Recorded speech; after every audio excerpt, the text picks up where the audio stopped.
mes cheveux plus le truc et tout ça, j'allais me retrouver un peu, voilà. Et donc je les ai un petit peu plutôt ramassés. Un peu comme quand tu vas te faire masser, tu sais, que tu attaches tes cheveux et que tu les mets, et que tu les, tu vois, pour pouvoir libérer ta nuque et qu'on puisse t'atteindre. Je me dis que peut-être que je libère ma nuque pour que tu puisses m'asséner le coup fatal. Oui, pourquoi pas. Laurent. Qui est Laurent? Qui est Laurent? Qui est Laurent? Un garçon. Né dans les années 70, donc je suis né en 67, à Quimper, où je n'ai jamais vécu. Jusqu'où je vais sur la description de Laurent, parce que ça peut aller loin en fait. Donc quelques années à Paris, ensuite mes parents ont déménagé à Nice, puisque mon père travaillait, trouvait du travail à Nice, donc du coup on est parti à Nice, j'avais 7 ans, et voilà, j'ai grandi à Nice, donc pendant plusieurs années on a parlé de Laurent Héroux, auteur niçois, avant de parler de Laurent Héroux, auteur homosexuel, puis ensuite Laurent Héroux, auteur berrichon, parce que j'ai habité dans le Cher.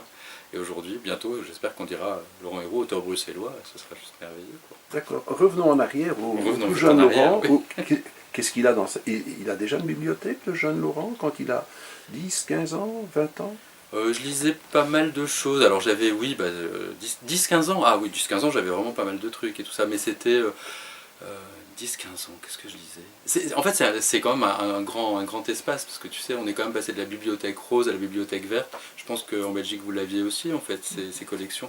Il y avait la rouge et or, moi, que j'aimais beaucoup, parce que du coup, je lisais beaucoup quand j'étais enfant. J'étais très fan d'un auteur que j'ai appris être belge, je ne savais pas en fait à l'époque, où je m'en souvenais plus, qui s'appelait Philippe Ebli, je ne sais pas si ça te dit quelque chose en fait, qui avait une collection dans la bibliothèque verte et qui s'appelait Les Conquérants de l'Impossible, si je ne dis pas de bêtises. Et c'était 3 personnages à qui il arrivait plein de choses, donc un jeune homme, un péruvien et un lord du Moyen-Âge qui avait été conservé dans la glace et qui sortait de la glace et qui se retrouvait. Donc c'était un petit peu un club des 5 à 3 garçons et à qui il arrivait des aventures un peu sensationnelles. Et ce sont des recommandations des parents, ou bien d'un enseignant, ou bien une curiosité? Non, j'étais curieux. J'aimais bien les bouquins. Je pense que j'avais déjà un côté obsessionnel, j'aimais bien collectionner en fait, c'est-à-dire que quand j'aimais un truc, j'aimais bien avoir la série en fait. C'était déjà une sorte de caractère obsessionnel. Je connais aussi. Oui, je vois. Oui, d'accord. Et voilà. Et Philippe Ebli, je pense que je fais ce petit arrêt sur Philippe Ebli, c'est intéressant parce que je lui ai écrit une lettre, j'avais 11 ans je crois en fait, en disant que j'étais super touché par les livres, et en particulier il y avait un qui s'appelait La ville qui n'existait pas. Il y avait des choses qui me touchaient beaucoup dans ce livre, et donc j'avais écrit un courrier que j'avais envoyé à l'éditeur qui avait fait suivre donc, en Belgique. Je ne me souviens plus où est-ce qu'il habitait cet homme, et j'ai reçu une lettre en retour. Et donc mon premier échange avec un auteur, j'avais 11-12 ans, et avec vraiment un gars qui m'a expliqué que le Serge en question, son personnage principal était le fils d'un de ses amis, qu'il avait rencontré le Péruvien lors d'un voyage, et que le troisième était inspiré par un autre. Donc du coup j'ai eu très vite aussi ce contact avec comment est-ce qu'on construit la fiction à un âge où je me voyais pas, je me rêvais pas du tout écrivain, ou je n'y pensais pas du tout. Enfin, en tout cas, je pense pas que j'y pensais à ce moment-là. En fait. Voilà. Bon, j'ai encore dévié, donc j'ai pas répondu à ta question sur la bibliothèque du jeune Laurent Héroux. Mais le jeune Laurent Héroux, il lisait beaucoup de comics aussi. J'étais très fan des X-Men. D'accord. Que je lisais en anglais, parce que j'allais pas mal en Angleterre, et du coup je ramenais en fait des comics en anglais. Et voilà, donc j'étais vraiment entre de la science-fiction, parce que j'aimais bien ça. C'est à cette époque-là que j'ai lu pas mal d'Asimov, pas mal de Dune, enfin le fameux Frank Herbert en fait, toute la saga Dune, c'était à 15 ans, 15-16 ans, et j'étais vraiment super fan de tout ça, quoi, en fait, ça, et puis donc les BD, et donc, oui, il y avait ça, et Agatha Christie aussi, que j'ai découvert grâce à ma grand-mère bretonne qui m'a offert toute la collection pour mes 16 ans, et donc j'avais tous les... Il y a déjà des petits billets qui naissent à ce moment-là, des petits papiers que tu remplis, que tu noircis? Pas encore, non, je crois pas. Je crois que j'ai commencé à écrire de la poésie. Ah, tu as démarré par la poésie? Ouais, mais peux pas dire que j'ai démarré par, parce que c'était vraiment des espèces de petites historiettes, et je crois que j'avais été très marqué par les calligrammes d'Apollinaire, et ça me plaisait vraiment beaucoup l'idée que le texte pouvait avoir une forme différente en fait. Et donc j'avais commencé à écrire. J'aimais bien aussi que la poésie ne rime pas, parce que j'aimais pas beaucoup. J'aimais pas beaucoup le côté un peu systématique de la poésie classique qui me plaisait pas. Mais donc du coup j'avais une sorte en tout cas j'avais une propension vers quelque chose qui devait se différencier du roman classique, de la poésie classique, et en même temps qui devait avoir une forme un peu originale. En fait, j'avais envie que ça dise quelque chose autrement. Et donc ça a été ces premiers textes, je pense, ça a été ça. Puis parallèlement, j'écrivais un... Oui, c'est marrant. C'est vrai que j'ai commencé à écrire un roman aussi, avec où les personnages principaux étaient le groupe. Mais là, j'étais en seconde, donc du coup, j'avais 15 ans. Parce que j'ai 15, 16, 17, j'ai eu mon bac à 17 ans. Abouti ou inabouti Non, inabouti. Mais avec plein de choses. Et puis ça partait dans plein de sens, parce que là aussi, j'étais un peu partagé entre une veine... je peux pas appeler ça d'autofiction parce qu'à l'époque vraiment on parlait pas du tout de ça, mais c'est simplement le fait de mettre mon quotidien, l'école, mes amis comme personnages principaux et moi aussi. En l'occurrence, moi j'avais doublé mon personnage puisque déjà j'avais une petite dichotomie personnelle et donc j'avais besoin qu'il y ait une fille qui n'existait pas dans ce groupe. Et donc tous mes amis me disaient mais c'est qui Audrey? Je disais bah, c'est une fille que j'ai inventée pour... Et en fait c'était moi en double quoi. Et donc il y avait cette idée-là, et en parallèle, il fallait que ça aille vers quelque chose d'un peu fantastique. Donc c'était vraiment à la fois quelque chose de quotidien sur le lycée, sur qui est amoureux de qui, etc. et tout ça. Et en parallèle, je voulais un peu pousser vers le fantastique, et du coup je suis plutôt allé vers la BD à ce moment-là. Et donc j'ai emmené mes personnages vers la bande dessinée. Mais là aussi j'ai pas abouti... vers ça. Enfin, c'est une époque assez logique où on foisonne, où on cherche des formes et tout ça, donc j'ai eu pas mal de recherches. Tu fréquentes des groupes de lecteurs ou des groupes d'écrits Aujourd'hui? Non, à cette époque-là. Est-ce que non. Non, pas encore de groupe. Non, parce que c'est une époque aussi où la lecture est des aussi... groupes ou des cercles littéraires. Oui, je vois.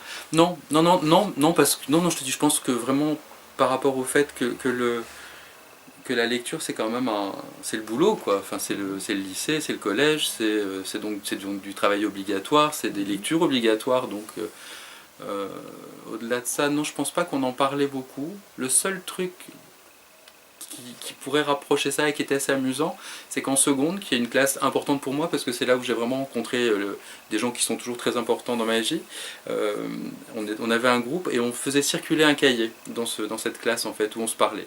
Et donc il y en avait certains qui écrivaient de la poésie, certains qui faisaient des déclarations d'amitié, d'amour ou de déception, de frustration, etc. Et en fait ce cahier tournait. Pendant des cours, on était une bonne classe, on était plutôt des bons élèves, mais c'était marrant parce qu'on était donc tous très très motivés sur le bac, qu'est-ce qu'on allait faire plus tard, etc. Et en parallèle, on avait cette espèce d'activité underground qui était fais passer le cahier parce que j'ai un truc à dire à un tel, mais d'un coup on passait par l'écrit pour le dire. Et donc après, forcément ça a fait naître plein de situations assez et ce cahier drôles. était, je veux dire, surveillé par un maître qui développait ce qui avait été écrit Non, il n'y a personne. Il n'y avait pas de travail dessus. Donc. Non, je crois que je sais qui l'a gardé, par contre. Ou qui les a gardés, parce que je crois qu'il y en a eu deux, en fait. Enfin, une de mes amies qui vit toujours à Nice, en fait. Voilà. Donc ça, c'est une première courte période. Oui, ce qui est assez étrange, c'est que j'ai aucune idée de ce que moi je pouvais écrire dedans. Je me souviens pas du tout d'avoir...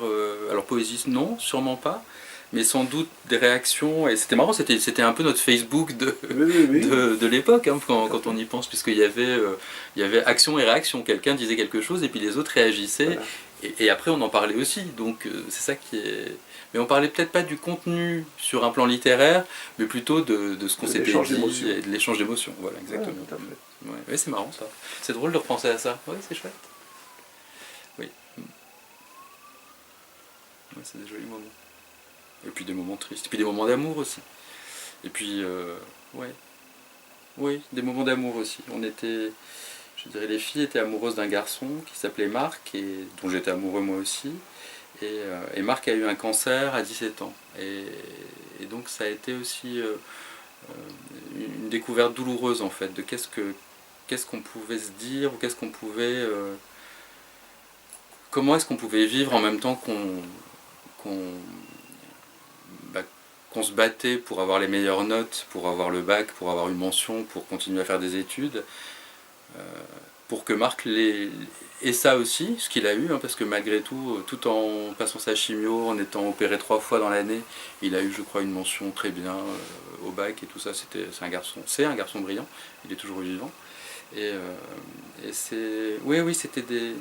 Enfin, bizarrement, c'est des grosses émotions. Et ça forge l'individu aussi. Oui, sans doute. Oui. Sans qu'on s'en rende compte, hein, je pense, à cette époque-là. On traverse ça de façon un peu... Mais on se dit, tiens, par après, j'ai connu, je sais ce que c'est. Oui. Donc, si ça se représente à nouveau, oui. je sais comment le groupe, comment moi-même je peux évoluer autour de ce... Je ne pense pas qu'on se le dit, mais c'est au moment où ça se reproduit que, étrangement, le lien se fait avec ce qu'on a vécu à un âge où on n'était pas du tout préparé à vivre ça, quoi, en fait. Voilà. Et où les parents n'aidaient pas. Enfin, moi, mes parents étaient à l'ouest sur ces trucs-là, quoi, en fait. Enfin, à l'ouest... Enfin, c'est leur vie, ils ont perdu des gens aussi, mais je sais que par rapport à mon émotion à moi et la façon dont je la gérais, qui était à la fois de se dire c'est un garçon dont je suis amoureux, c'est un garçon qui est malade, et qu'est-ce qu'on fait avec ça, et qu'est-ce qu'on fait en amitié avec ça, et qu'est-ce qu'on fait en... Oui, c'est des moments, c'est étrange, c'est assez émouvant, là, brusquement. Et voilà, je suis alors il y a ces moments... Oui. On va aller un peu en accéléré dans le futur. Comment se forge l'alimentaire? L'alimentaire veut dire, bon, maintenant, j'ai étudié, j'ai quelque chose, j'ai une passion, mais la passion, c'est autre chose. Mais comment vais-je vivre? Comment vais-je gagner ma vie? Vers quoi tu te diriges à ce moment-là? Bizarrement, vers deux choses à la fois, parce que j'ai été pris en études supérieures littéraires, en Hippocagne, en fait. Du coup, je faisais latin, grec, j'étais assez brillant là-dedans, et donc...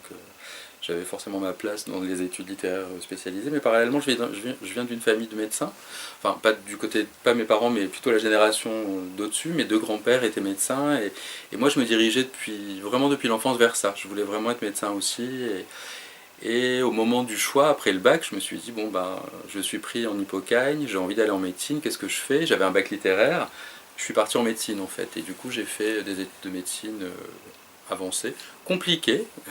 Tous mes amis qui ont traversé cette période avec moi le savent, parce que j'étais pas un élève brillant, je pense que j'étais bien en pratique, j'étais pas très bon sur le travail de l'étudiant, parce que ça m'emmerdait un peu, objectivement, de réviser tout ça. Mais le fait est que je suis allé jusqu'en 4e année de médecine, tout en travaillant à l'hôpital en parallèle, et c'était ça l'alimentaire réellement, c'était travailler la nuit, faire des études la journée, et travailler la nuit à l'hôpital. Et là encore, avec tout ce que ça peut trimballer entre 18 et 20 ans, d'être confronté au corps malade, au corps vieux, au corps mourant. Tout ça qui là aussi forge quelque chose, quoi, en fait, hein, mais je suis pas le seul, hein, je veux dire, tous les étudiants de médecine le traversent. Après, moi je pense que j'avais une sensibilité particulière qui faisait que ça m'a servi autrement. Mais voilà, donc l'alimentaire, en tout cas de prime abord, ça a été ça a été la médecine, jusqu'à ce que je décide que ça suffisait, parce que je ne deviendrais pas médecin, et donc là j'ai quitté Nice, où je vivais encore, et je suis parti à Paris, et j'ai travaillé dans la communication. Je suis rentré dans une agence de com, et c'est eux qui ont découvert que j'écrivais plutôt pas mal, parce qu'à la base j'étais rentré juste pour faire du graphisme, parce que je dessinais, j'avais un bon coup de patte et tout ça, et donc on se disait que c'était plutôt sympa d'avoir des idées. J'avais des chouettes idées aussi de slogans et tout ça, mais c'est vraiment là, c'est dans l'agence de com qu'en fait des gens ont repéré le fait que quand j'écrivais il se passait quelque chose, quoi, en fait. Et ça m'a vraiment consolidé, en fait, parce que j'ai commencé à écrire des textes en communication pour décrire des endroits où j'étais jamais allé, et les clients étaient ravis en disant c'est magnifique comment il décrit le lieu, mais vous l'avez emmené quand? Et l'agence disait non, notre rédacteur est doué. Non. Voilà. Donc c'était assez flatteur. Voilà. Donc ça a été ouais, c'est ça. Ça, c'était les années 90, à peu près, ouais. 90. Est-ce qu'il y a déjà des billets ou des mots, des choses qui sont éditées? Ou est-ce que ça viendra plus tard?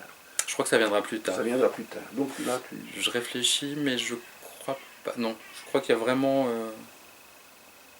Non, non, non. Pas de pige, pas de. Enfin, aussi, mais ça n'a aucun intérêt en fait. Des trucs édités dans des journaux d'entreprise, j'allais dire, dans des journaux internes et tout ça, mais en tout cas, des choses personnelles, rien. Non, non. Non, pas encore. Non, non, vraiment pas. Non, je commençais moi à écrire mon journal, qu'un de mes amis à Paris lisait, et me disait, mais t'écris pas mal et tout ça, tu devrais peut-être réfléchir à... Mais bon. Donc il y a un journal qui était là, qui a démarré quand le journal? Je dirais vraiment ces années parisiennes. D'accord. Donc c'était 90. Ouais. Tu l'as toujours? Non. Il a disparu. Ou il a été offert? Non. Non, parce que non, c'est juste. Il a été détruit alors? Non, c'était plus compliqué que ça. C'est même pas qu'il a été détruit, c'est que c'était. C'est que j'ai écrit très vite sur ordinateur. Ah d'accord. Et en fait, j'écrivais pendant mes pauses au boulot, j'écrivais, donc du coup c'était des sauvegardes sur disquettes, enfin tu vois, on est d'une époque où on se rappelle des disquettes et tout ça, donc je sauvegardais des trucs sur des disquettes, parfois j'imprimais la page et j'effaçais parce que j'étais pas sur mon ordinateur, donc je gardais la page, je la mettais dans un cahier en me disant on verra, et puis je perdais le truc et tout ça, donc non, c'est vraiment des... Je pense que peut-être qu'en fouillant des choses, je pourrais retrouver des pages et des choses écrites à l'époque, mais il n'y avait rien de suivi. C'était pas un journal suivi, quoi, en tout cas. Donc on regrette parfois de ne pas avoir son gros cahier, qu'on puisse griffonner ou écrire dedans, ouais. Et de garder ce support ancestral. Peut-être. Moi, je regrette pas. Non. Je pense que ce qui a disparu devait disparaître. Disparaître, oublié, ouais. D'accord. Oui, ça me va. Et je pense pas... Enfin, j'ai toujours un espèce de c'est une chose que je pense qu'on vit aussi avec les disques durs, etc. C'est la surprise de certains moments, c'est-à-dire on clique sur quelque chose et on tombe sur quelque chose auquel on ne s'attendait pas. Et j'ai toujours pareil, moi, des cartons qui sont à droite à gauche, j'ai un peu habité dans plein d'endroits, et ça arrive à un moment donné où on se dit forcément qu'on sait ce qu'il y a dans ce carton-là, on l'ouvre, et il y a quelque chose auquel on ne s'attend pas. Et je pense qu'il y a des choses qui doivent traîner un peu... dans ma famille, dans les anciens appartements, chez les anciens amants, chez les gens avec qui j'ai vécu. Et j'aime bien cette idée de trace, quoi. J'aime assez l'idée de la recherche, mais qui nous dépasse. Enfin, j'ai pas de besoin, moi, de capitaliser sur il faut que je garde tout, il faut que je range tout pour qu'on trouve son chemin. Je veux bien mourir et que les gens cherchent leur chemin à travers Laurent Héroux une fois que je serai mort, mais c'est pas à moi de leur mâcher le travail, quoi, en fait. Il y a déjà cette notion-là, oui. du futur. Oui. Des graines enfouies qu'on va redécouvrir et qui vont germer. Je crois que quand on commence à travailler dans ce domaine-là et qu'on a envie d'être lu, on a envie d'être lu sur la durée. Et on a envie d'être lu après soi. Enfin, moi j'ai vraiment cette idée. Puis j'aime bien l'idée de ne pas y être pour savoir si ça se réalise ou pas. Mais j'ai un peu cette prétention de me dire que oui, que ça aura lieu. Le premier ouvrage, la première quête d'un éditeur. Ouais. Qu'est-ce qui fait qu'à un moment donné, on se dit j'arrête de mettre dans les tiroirs et j'ai envie maintenant, ou bien est-ce l'accident, entre guillemets, l'opportunité qui fait que quelqu'un tombe sur un écrit et dit mais tu sais, on va le présenter, ou bien ça m'intéresse. Comment ça s'est passé, cette première Oui, c'est émotion? intéressant en plus. C'est marrant parce que je pense que c'est un peu tout ce que tu dis, mais il y a une idée d'accident, c'est que je suis tombé malade. Je vivais donc à Paris encore, et je devais partir à Londres. J'avais décidé d'aller vivre à Londres. Et en fait, je suis retourné à Nice, et j'étais pas bien, je ne comprenais pas, et en fait j'avais une hépatite qui est en train de se développer, et du coup mon départ pour l'Angleterre a été reporté, d'ailleurs il n'a jamais eu lieu en fait. Je suis retourné chez mes parents, j'ai revécu chez mes parents pendant 6 mois, et donc pendant 3 mois où j'étais alité, où je pouvais plus bouger, etc. Et pendant ces mois-là, je pense qu'il y avait quelque chose. Il y avait donc en effet cette matière, comme je disais tout à l'heure, il y avait donc cette amie qui me disait c'est plutôt pas mal ce que tu écris et tout ça, et je crois qu'il y a eu un moment dans cette maladie, dans ce que la maladie disait aussi sur l'immobilisme et tout ça, et puis même ce que je me disais de ma vie, parce que je quittais l'agence où je travaillais sur un coup de tête, j'avais quitté un homme avec qui je vivais à Toulouse, donc du coup je travaillais à Paris, j'allais à Toulouse tous les week-ends, c'était infernal, j'étais juste super malheureux tout le temps, enfin c'était horrible et tout ça. Donc il y avait toute une sorte de succession d'échecs personnels, professionnels, etc. qui faisait qu'à un moment donné, avec cette maladie en plus, je me suis dit, il faudrait finir quelque chose à un moment donné. Et donc ce premier texte, qui était vraiment des morceaux de journal vraiment des choses de la vie quotidienne et de l'amour quotidien et tout ça, et puis cette relation avortée avec cet homme de Toulouse, j'en ai fait quelque chose. Et un jour, j'ai mis un point final en fait, et je me suis dit bon bah voilà, là c'est prêt, et puis je vais essayer de l'envoyer à 3 éditeurs. En l'occurrence, c'était Le Seuil, Gallimard et Grasset en fait, les 3 fois. Et mon texte, juste pour rire, avait un titre d'une prétention absolue, ça s'appelait Le Paradoxe du Sphinx. J'étais super content parce qu'il y avait des X dans tout. Je trouvais ça très joli. D'abord ça s'appelait Le Sphinx aveugle, et après j'avais dit Le Paradoxe du Sphinx, que je trouvais et puis, qui au bout du compte ne voulait quand même pas dire grand chose. Et à terme, en fait, ce manuscrit très retravaillé deviendrait la première partie de mon premier livre, en fait, sous un autre titre absolument et chez quel éditeur? Et chez Ballant, puisque mon premier éditeur c'était Ballant à Paris en 2000. Et cette partie-là, en tout cas, parce que c'était une seule partie du premier livre qui s'appelle Laura, le prénom féminin, et la partie qui s'appelait Le Paradoxe ou Le Sphinx, etc. et tout ça, s'appelait Le Gris de la Garonne, puisque je parlais de Toulouse et je faisais des allers-retours dans ce texte-là entre Paris, le quotidien à Paris, racontant et je racontais donc mon enfance, et puis Toulouse où j'allais un week-end sur deux retrouver cet homme avec qui je m'engueulais tous les week-ends parce que c'était pas possible de vivre à 2 endroits différents, et puis que j'étais trop jeune, et que lui avait 10 ans de plus, et que ça marchait pas, quoi. Que l'amour a bon dos, mais c'est pas la chose suffisante pour mener une histoire. Alors je reviens plus terre à terre. D'accord.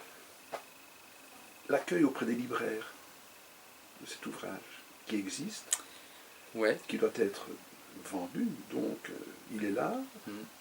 Quelle promotion y a-t-il? Quelle présence de l'auteur y a-t-il?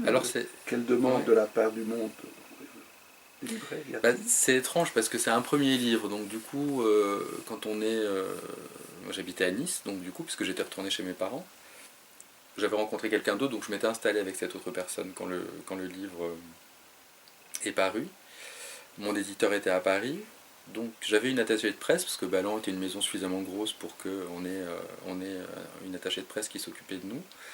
Et donc c'est elle en fait qui gérait en fait le rapport à la presse, le rapport à tout ça, qui envoyait les livres, qui faisait les services de presse et tout.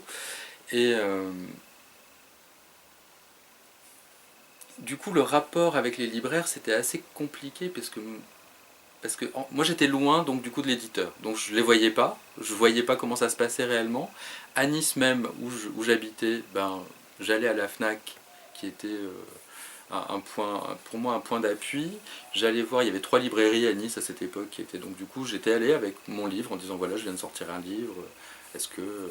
Et donc ils avaient tapé, ils avaient bien vu que c'était chez Ballant, forcément ils l'avaient commandé. Je crois qu'il y en avait un qui était à Cap 3000. Cap 3000 c'est un grand centre commercial qui est juste à côté de l'aéroport de Nice en fait, qui avait une grosse librairie, je pense qu'il y a encore, qui s'appelait le Panorama du Livre, et il l'avait aussi, mais je me souviens par exemple que j'étais allé au Panorama du Livre et le livre était sous la table en fait, il n'était pas mis sur table, mais ils avaient dû en commander 2 ou 3 exemplaires et les 3 exemplaires étaient sous table, et du coup j'étais allé voir la libraire et je lui avais dit bah voilà c'est moi, elle m'a dit ah bah bien sûr on va le ressortir, donc du coup elle avait sorti, elle avait posé sur la table, et la paranoïa aidant, on se dit toujours, est-ce que dès que je suis sorti de la librairie, elle le remet en dessous de la table en se disant que ça se vendra pas.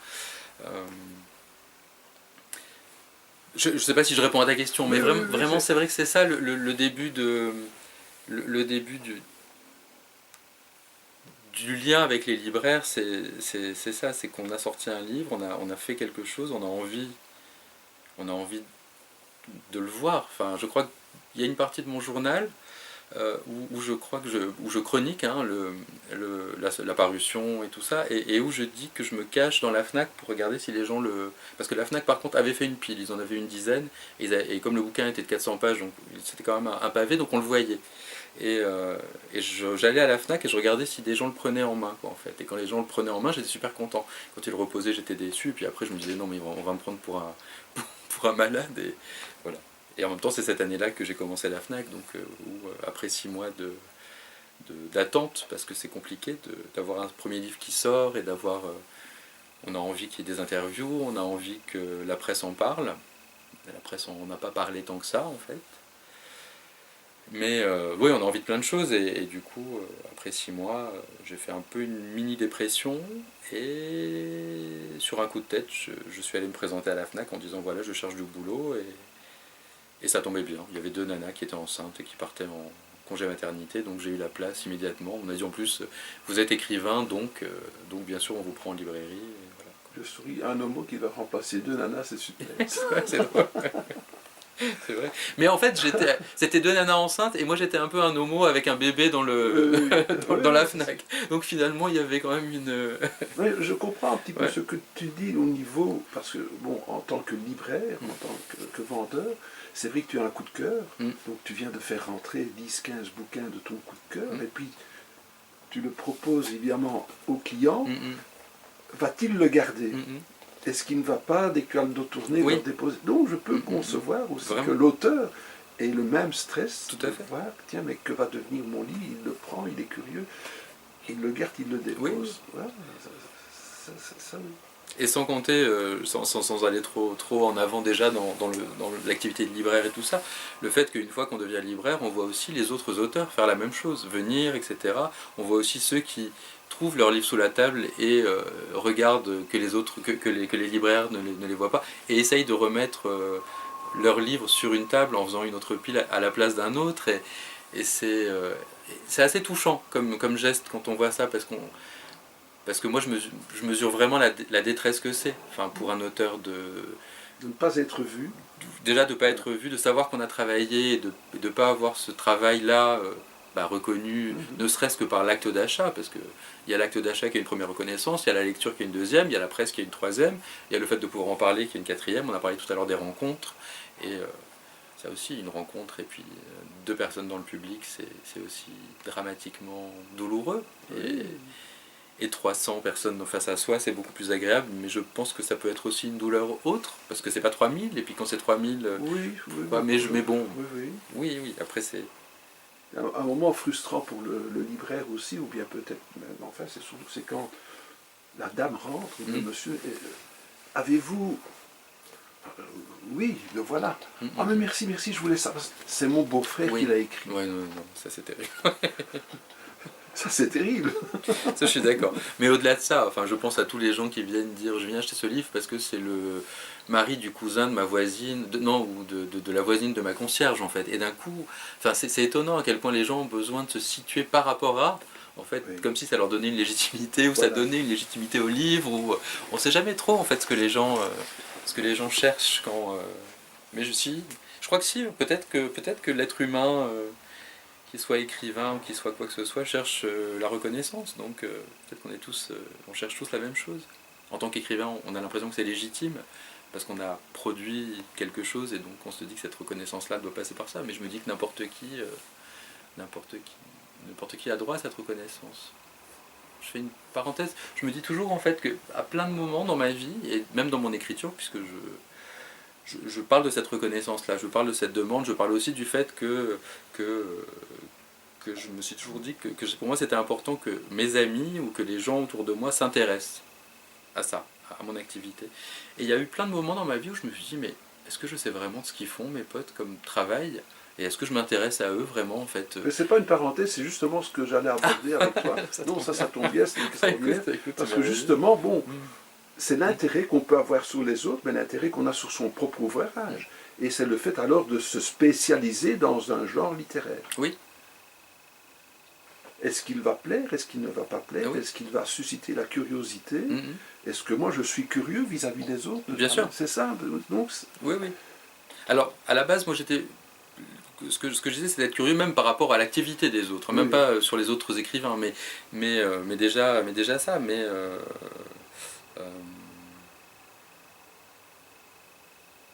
oui, oui. Et tu les connaissais, tes amis, ou bien tu t'es rendu compte, tiens, tout compte fait, je les connais pas plus que ça. Ça pose question, hein. Ça dépend.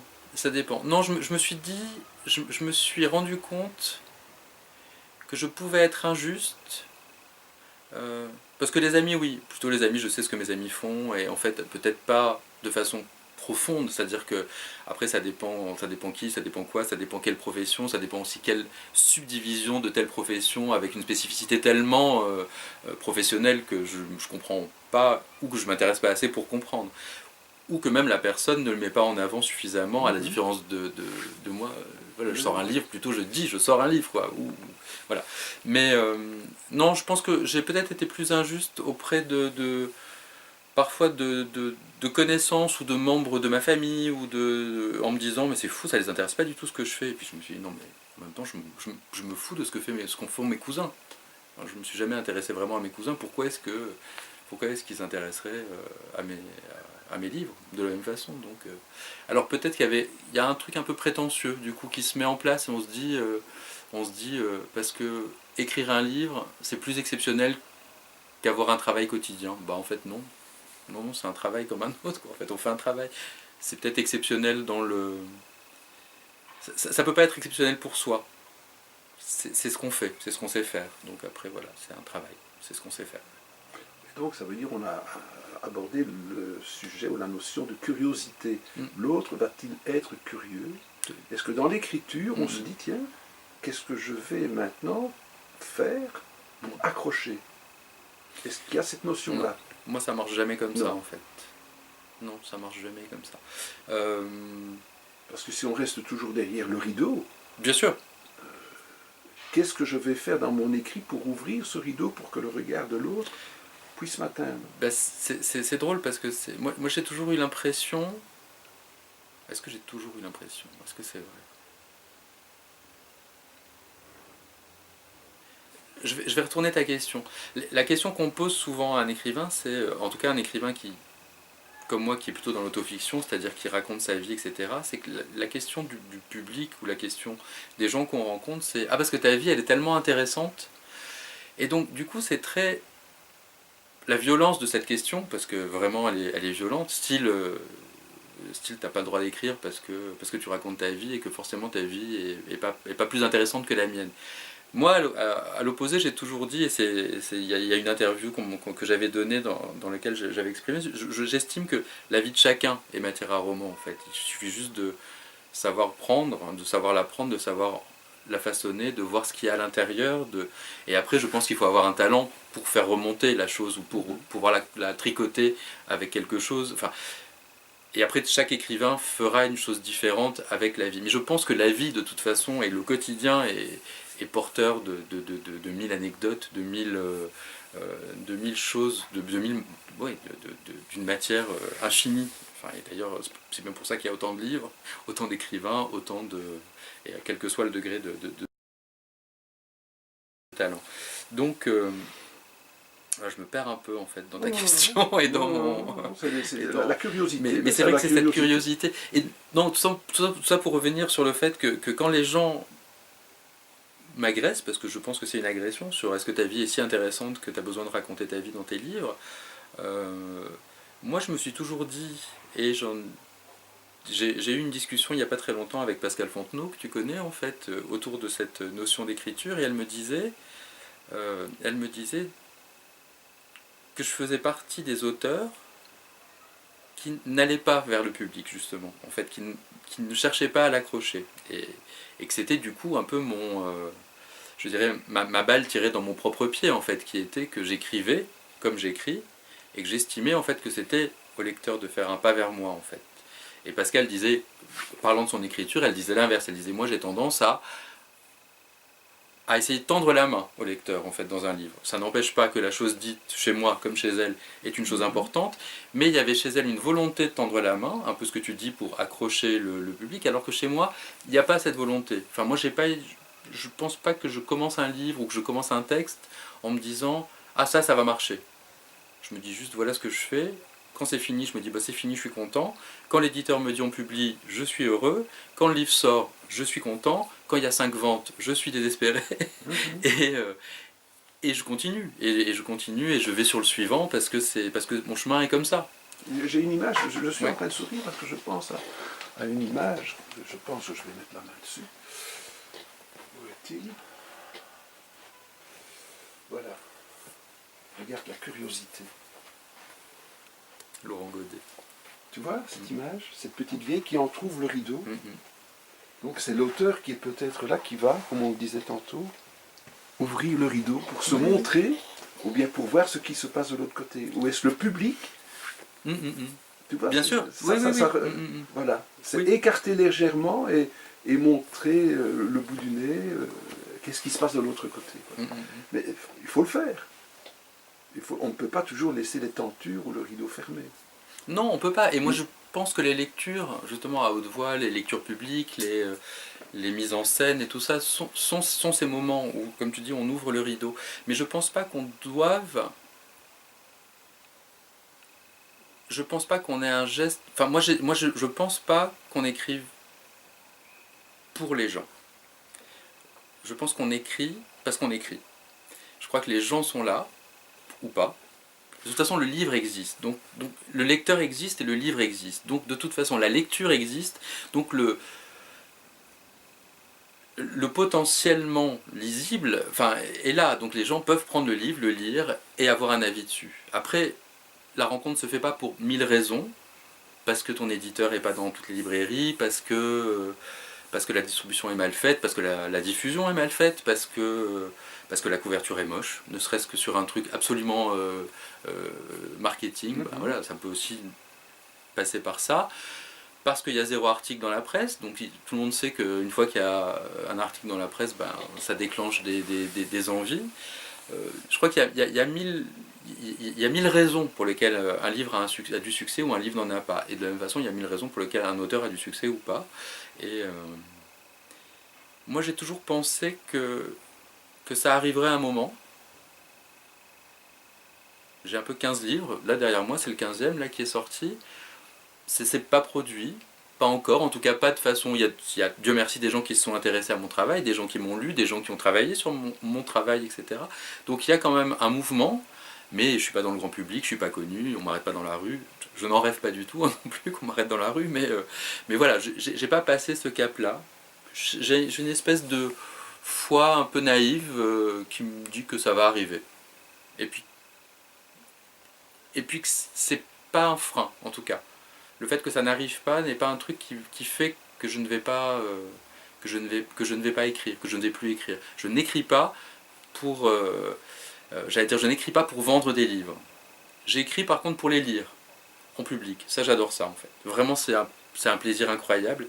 Et j'écris évidemment pour... Je souris parce que c'est les paroles d'un ami que nous avons aussi, qui parle comme ça.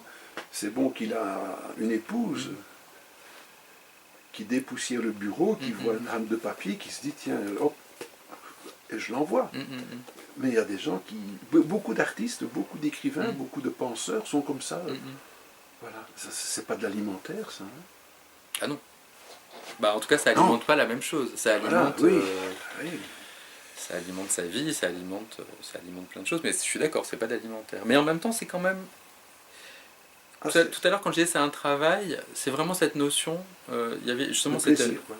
Non, il y a vraiment il y a vraiment une notion de travail. Il y a eu il y avait une revue qui s'appelle Écriture, qui était belge, qui était faite par je crois que c'était Liège, c'était l'université de Liège en fait qui publiait ça. C'était un collectif, il y a pas mal de gens. J'ai participé à deux numéros à l'époque, en 2001, 2002 ou 2002, 2003, je sais plus. Et je me rappelle qu'il y avait un numéro spécial sur le travail, et justement sur la notion de travail par rapport aux écrivains. Et dedans, je crois qu'il y avait Dustan, Dariussec, Angot, etc., à qui on avait posé cette question de savoir quels sont les écrivains qui considéraient qu'ils avaient le droit d'employer le mot travail et ceux qui ne l'employaient pas. Et je crois que c'est assez personnel, il y en a pour certains et tout ça. Moi, j'estime quand même que c'est un travail dans la mesure où où c'est par ça que je me définis. C'est-à-dire que pendant des années, et c'est la FNAC aussi qui a changé ça, quand je suis rentré à la FNAC, je disais je suis libraire et j'écris à côté. Et au milieu de ces années, il y a eu un livre qui est sorti qui s'appelle Je suis un écrivain, qui était mon troisième texte publié. Et à partir de Je suis un écrivain, qui correspond aussi au moment où j'ai commencé à lire mes textes à voix haute et à prendre en main quelque chose ou prendre en voix quelque chose, j'ai commencé à changer. Je disais aux gens, non, je suis écrivain, mais pour manger, je suis libraire. Et c'est devenu, donc du coup moi je pense que mon travail c'est d'être écrivain, et je pense que ma raison d'être au monde c'est d'être écrivain. Donc c'est pas que mon travail, c'est juste que c'est ça que je sais faire, c'est pour ça que je suis là, quoi. C'est pour dire des choses de cette façon-là. Et voilà. D'accord. Que lit un personnage comme toi? Que dit un personnage comme non, que lit. Ah, que lit, oh là, beaucoup de choses. Beaucoup de choses. Ouais, beaucoup de choses. Qui vont influencer ton écriture, ou tu n'as pas rien fait à la part des choses? Ça dépend, ça dépend. Disons qu'il y a eu une période peut-être où je me cherchais, enfin, je me suis jamais cherché dans l'écriture des autres, mais une période où, me cherchant, dans mon journal, je me rendais compte, je pense que j'ai déjà pris ces exemples-là, mais c'est deux exemples que j'ai de façon très très forte, c'est que je lisais le journal de Virginia Woolf à une certaine époque, et donc Virginia Woolf est quand même très littéraire, avec vraiment beaucoup de vocabulaire, etc. Et mon journal était, à ce moment-là, j'avais vu que mes phrases se tournaient, se mettaient à changer de forme, et en parallèle je suis un fan absolu de Christine Angot. Ça fait la troisième fois que tu la cites. Je sais, mais c'est plus fort que moi. C'est un peu, voilà. On me l'a reproché, elle me le reprocherait peut-être, je ne sais pas. Enfin, toujours est-il que j'ai une écriture, moi, qui se rapproche de ça, de phrases courtes, quelque chose d'assez, avec du rythme, quelque chose de. Et je pense qu'il y a pu avoir des influences à un certain moment, même si spontanément c'est vers ça que j'allais.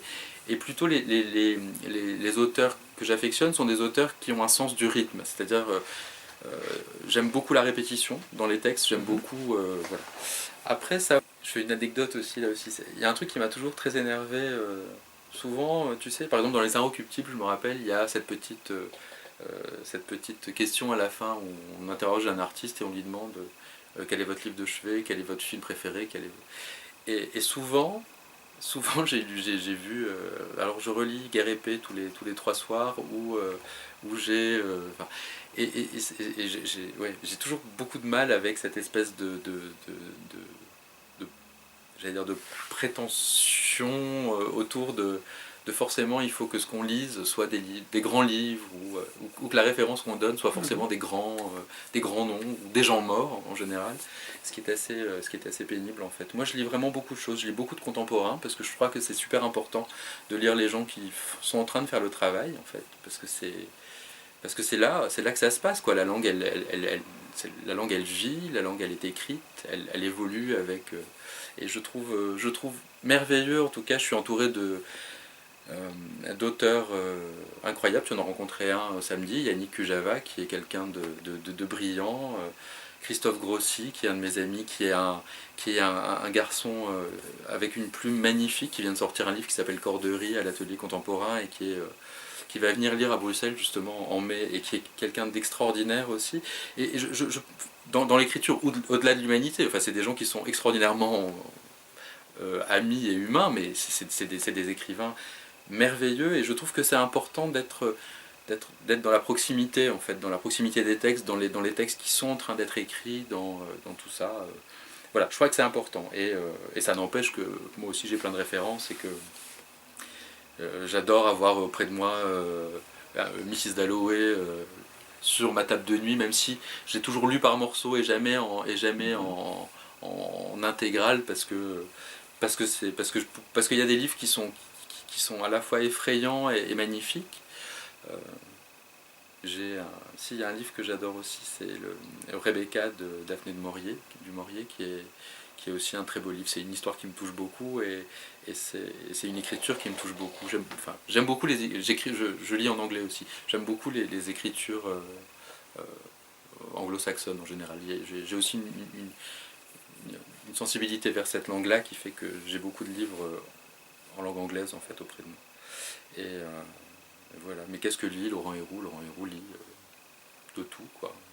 Là, en arrivant à Bruxelles l'année dernière, j'ai ramené des Agatha Christie que je n'avais pas lu depuis longtemps, et du coup je me suis replongé là-dedans. En parallèle, qu'est-ce que je lis là? On en parlait tout à l'heure du Éric Vuillard, en fait, qui personnellement moi ne me plaît pas, mais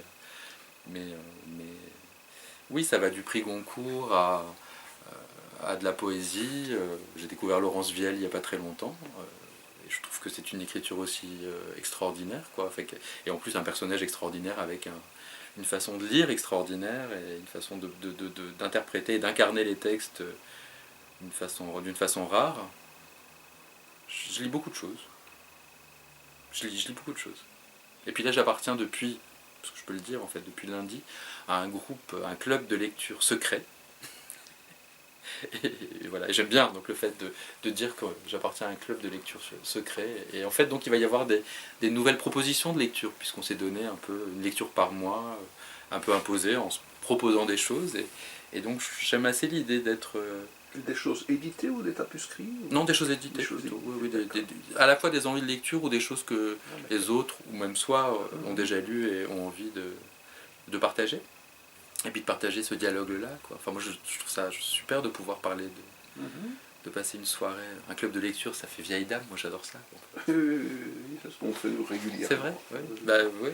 Je trouve que c'est bien. Oui. Mais je pense qu'à Bruxelles, il y a quelque chose qui n'existe plus en France.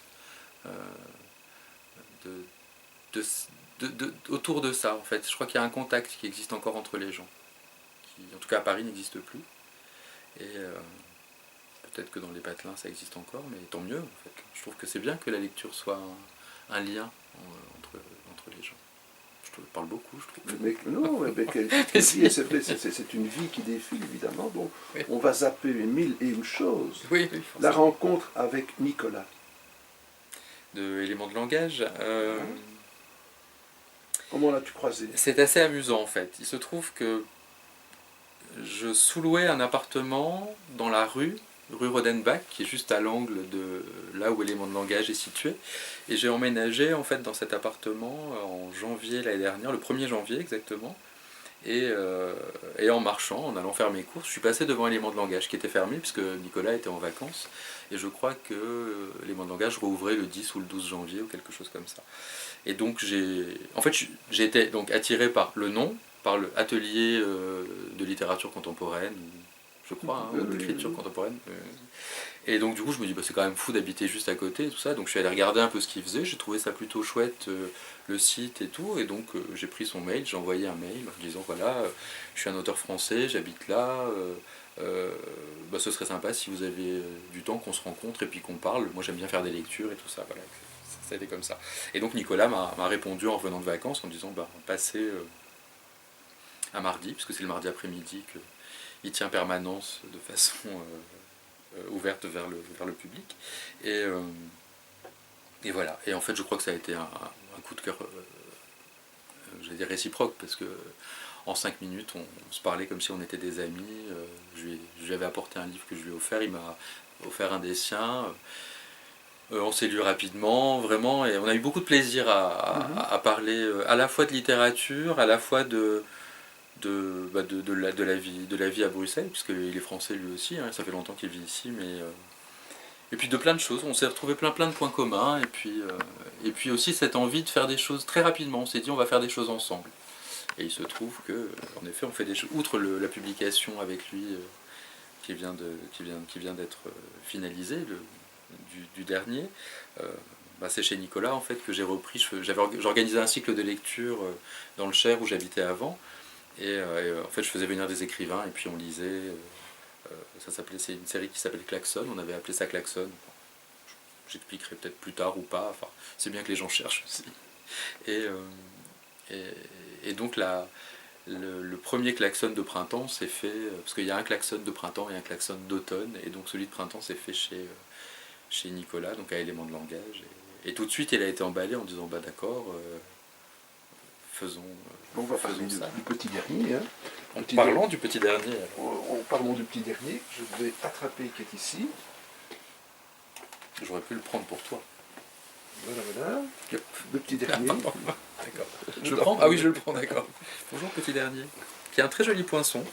Je pense qu'on ne peut pas le voir à la caméra, mais Willy poinçonne les livres avec un poisson W, un poinçon W, et c'est absolument magnifique. Nicolas, on devrait faire des poinçons comme ça tout le temps. Alors, le petit dernier, c'est un écrit qui date de quand? Alors c'est un écrit c'est compliqué à dater, un livre comme ça, puisque c'est du journal, donc c'est un texte qui a été écrit au fur et à mesure des années que je passais à la FNAC, puisque c'est un livre autour de la FNAC. Donc je dirais que la matière date de 2000 à 2008, que la prise en main du texte pour en faire ça, elle est à la fois concomitante à ces années-là, puisque à certains moments j'en parle dans le texte, où je dis... j'ai décidé de prendre dans mon journal toutes les phrases qui ont le mot FNAC. Et donc, je pense que j'avais conscience, alors que je travaillais à la FNAC et que j'écrivais mon journal, qu'il y avait quelque chose à faire. Et l'idée, en tout cas, de sortir de mon journal toutes les phrases qui avaient le mot FNAC, date de cette époque-là, donc, je sais pas, 2003, 2002, 2003, ou quelque chose comme ça. Après, la réalisation, vraiment, c'était post-FNAC. Il a fallu que je sorte de ce système pour le faire, vraiment. Et c'était, donc c'était 2009, je pense, 2009-2010. Je pense que c'est quand j'ai quitté Nice et que je suis revenu m'installer à Paris. Je m'en rappelle particulièrement parce que j'avais vraiment envoyé le manuscrit original à pas mal d'éditeurs. Et j'ai eu beaucoup de retours, hein, parce que POL qui avait trouvé ça fort, mais qui en même temps trouvait ça lassant. Il disait c'est à la fois trop long et trop court. C'était assez étonnant en fait ce que disait POL. C'est celui qui... De toute façon, j'ai eu des échanges avec POL vraiment qui étaient à chaque fois très intéressants sur ce qu'il disait de mes textes. Et je comprenais ses refus, et donc c'était des refus que je pouvais entendre en tout cas, parce qu'il y avait de la matière derrière en tout cas.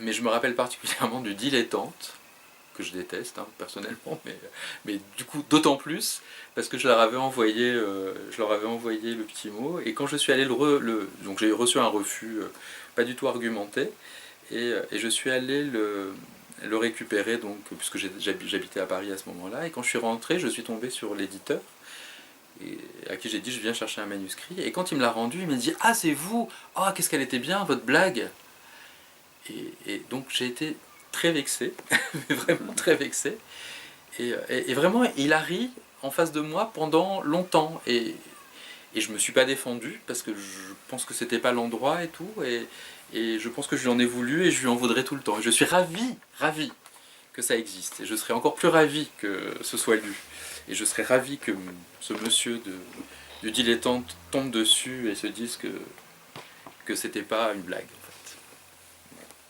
Mais c'est un jeu d'écriture, c'est un jeu de césure de texte extraordinaire, c'est une véritable mitraillette fnac, fnac, fnac, fnac. C'est un rythme voulu évidemment, oui. Mais l'idée est venue comment de cette musicalité?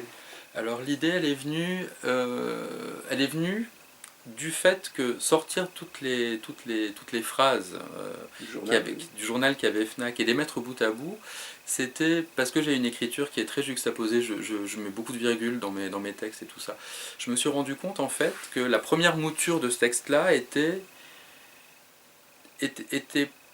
pas crédible, parce que du fait de la longueur de mes phrases, les FNAC étaient perdus dans de l'anecdote, dans de la juxtaposition, dans du contexte, dans beaucoup de choses, et donc du coup ça marchait pas. Donc j'ai commencé en fait à réduire les phrases, à les réduire à leur...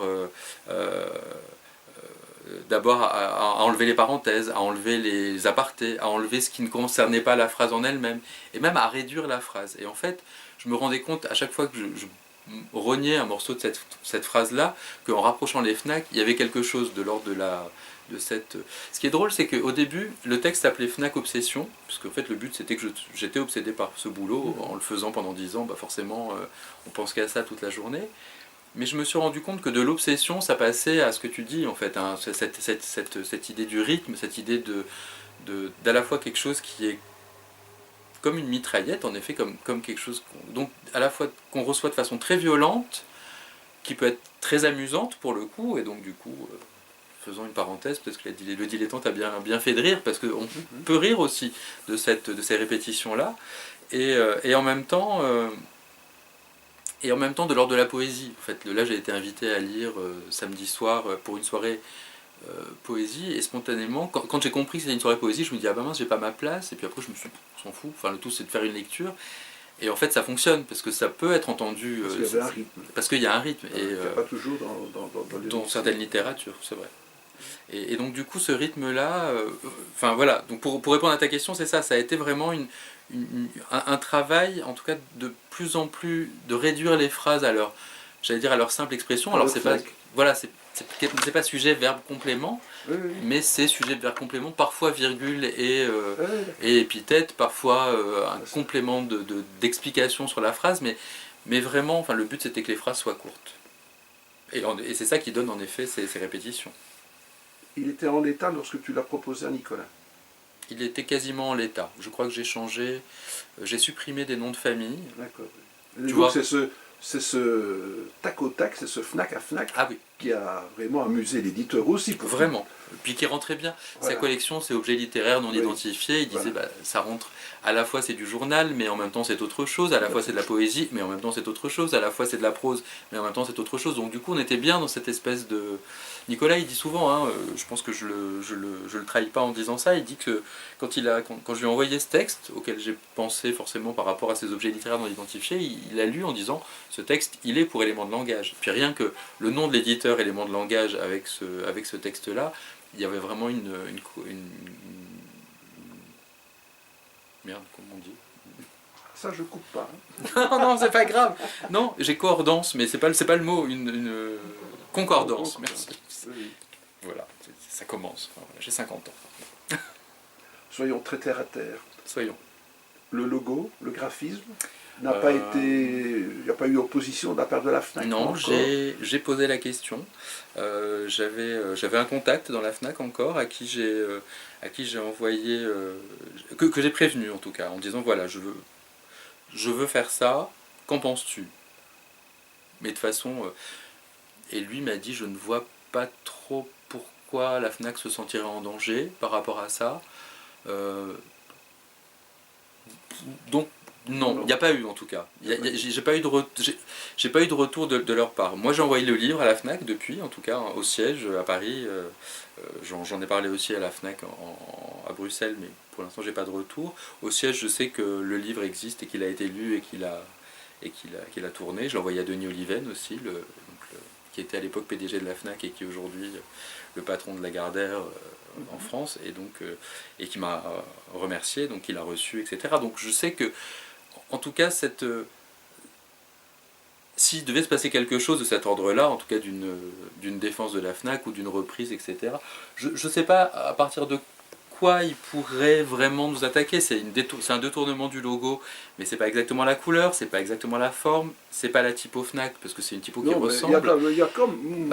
l'idée c'est ça. Donc, de toute façon, l'idée c'était d'attirer l'attention par rapport à ça, et même d'attirer l'attention de la FNAC par rapport à ça, parce que l'idéal, et là on en est vraiment à 2 semaines de parution du livre, mais j'adorerais faire des lectures à la FNAC. Enfin, ce serait, je pense qu'il y a quelque chose à faire avec ça. Je serais très malheureux si ce livre n'avait pas d'écho dans les FNAC en fait.